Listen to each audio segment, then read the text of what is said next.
Stélix dégaina son épée et se mit en marche, suivi de centaines de soldats. Les bannières pourpres défilaient derrière lui et se dirigeaient vers une énorme bâtisse, au toit en forme de dôme, enclavée au cœur d'une profonde vallée. L'armée remonta une longue avenue de pavés, bordée de part et d'autre par des colonnes en marbre blanc, éclairées par des torches qui se tordaient sous les bourrasques. Les impériaux avançaient, silencieux, par rangées de 8. Seul le bruit de leurs pas accompagnait leur marche qui promettait d'être funèbre.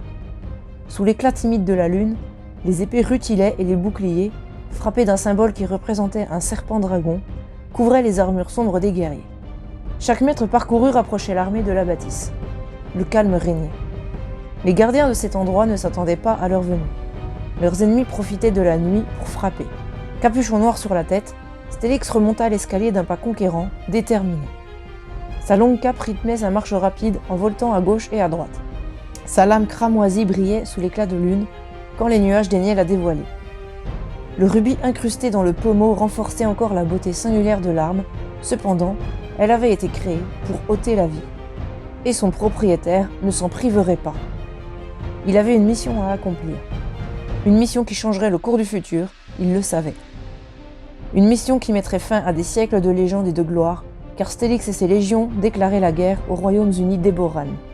L'armée remonta les marches de marbre, toujours en rang de 8 hommes de front, déboucha sur un large couloir, encadré de statues en bronze d'une dizaine de mètres de haut. Elles représentaient des manipulateurs armés d'épées. Stélix en dénombra 10, 5 de chaque côté de l'allée qui menait aux portes d'or. Les 10 légendes, les manipulateurs les plus puissants de l'ordre du dragon. Les 2 qui encadraient les portes étaient les personnages les plus appréciés du peuple, ceux dont on parlait encore dans les livres d'histoire et dans les légendes. Le premier au roi, Aodren Béodan, et sa fille, la redoutable Bélia Béodan.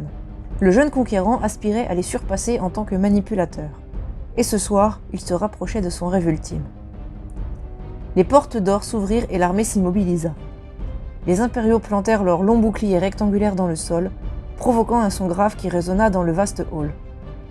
Un homme aux cheveux gris rejeté en arrière par une queue de cheval se tenait sur le porche, une épée en main. Un bandeau rouge masquait son œil droit et une fine cicatrice barrait ce même œil, vestige d'un ancien combat. Il est dévêtu d'habits robustes, faits pour l'action, et portait sur ses épaulières le blason de son ordre, un dragon bicéphale aux ailes déployées. Sur sa tunique, en revanche, figuraient les armoiries royales. Le lion rugissant Béodan, grenat sur fond jaune. Stélix s'avança seul vers son adversaire et le défia du regard. Dans son esprit, il sentait que son spectre, son fantôme gardien, s'agitait. Il avait soif de sang. « Qui es-tu » demanda l'homme. « Dépose les armes et ploie l'échine devant moi, Rohan. Tu n'as aucune chance. » Le dénommé Rohan pencha la tête et plissa les yeux. « Stélix, c'est toi ?»« Fais preuve de respect !» tonna un capitaine de l'armée impériale. « Tu t'adresses à notre empereur. »« Empereur !» s'exclama Rohan en observant Stélix avec stupéfaction. Il fit quelques pas avant d'ajouter. « Toi, empereur, tu es à peine adulte. Ce n'est pas possible. » « La folie a obscurci ton jugement, » répliqua doucement l'intéressé. « Car je suis plus le gamin que tu as connu. Je ne suis plus l'apprenti que tu as formé. Je suis un homme fait maintenant. Et je viens vous empêcher de réaliser vos rites les plus sombres. Je le fais pour le bien d'Eboran. »« Que racontes-tu » questionna Rohan troublé. « Quel rite ?»« Leurs sorts d'amnésie sont plus puissants que je ne le pensais, pour affecter un manipulateur de ta trempe. L'heure est grave, Rohan. Je dois mettre un terme aux agissements de l'ordre du dragon. Si tu te mets en travers de ma route, je serai obligé de te tuer. Tu parles de faire le bien, mais tu viens semer la mort dans ce lieu sacré. C'est le seul choix qui s'offre à moi. Je sais que nul ne m'écoutera. » Les lèvres de Rohan tremblaient. De toute évidence, il ne comprenait pas. « Tant pis pour lui, songea Stélix. Je l'aurais prévenu. S'il refuse d'admettre les abominations de l'ordre du dragon, je dois le tuer. » L'empereur dressa son épée grenat vers le ciel. « Légion du désert, à l'attaque !» Une clameur guerrière lui répondit. Tous brandirent leurs armes vers le ciel en un geste provocateur avant de se ruer en avant. De l'autre côté, Rohan appela les gardes du temple, tous vêtus de tuniques blanches et d'armures argentées. Ils masquaient leurs visages sous des aumes qui ne laissaient qu'une fente pour leurs yeux et se battaient avec 2 épées. Ils n'étaient pas des manipulateurs, mais les rumeurs affirmaient qu'ils étaient sensibles au pouvoir et qu'ils parvenaient à utiliser certaines capacités réservées aux membres de l'ordre.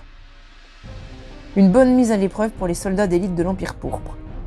Stélix courut devant ses hommes pour affronter Rohan. Lorsque les deux guerriers levèrent leurs armes, ils surent que ce combat ne se solderait que par la mort de l'un d'eux.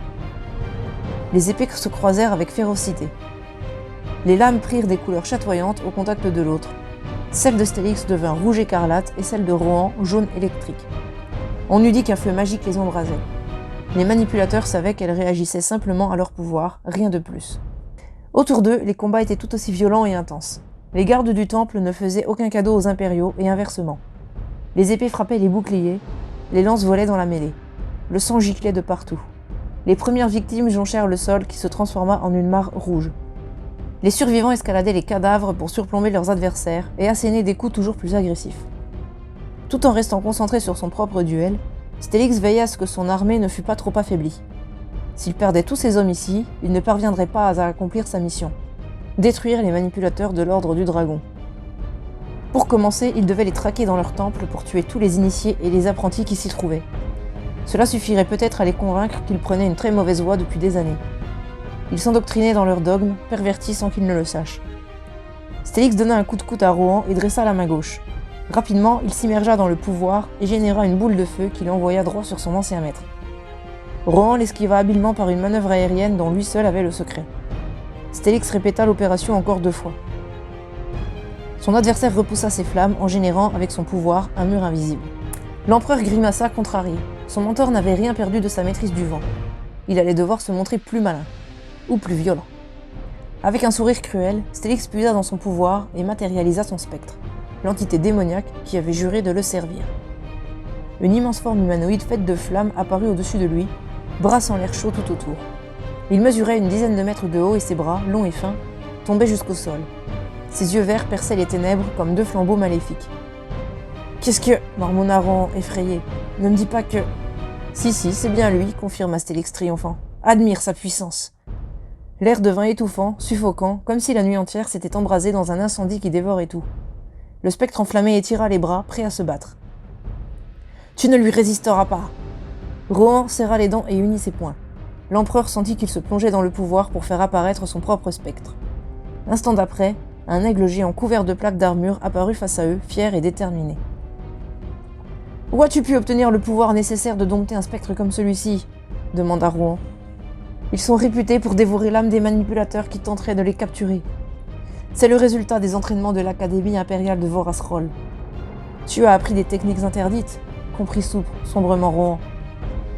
Tout dépend du point de vue. » Stélix dressa la main gauche pour ordonner à son spectre d'attaquer l'aigle de Rohan, mais son attention fut attirée par un groupe d'apprentis qui venaient de franchir la porte d'or.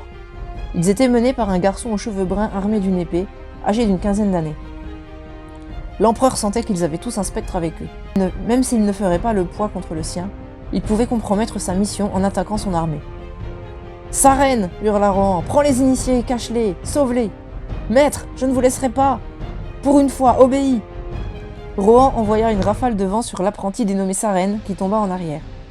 Il n'eut pas le loisir de protester car un autre apprenti le releva et l'entraîna de force avec lui. « Tu vas mourir ici », murmura Stélix quand Rohan se tournait vers lui.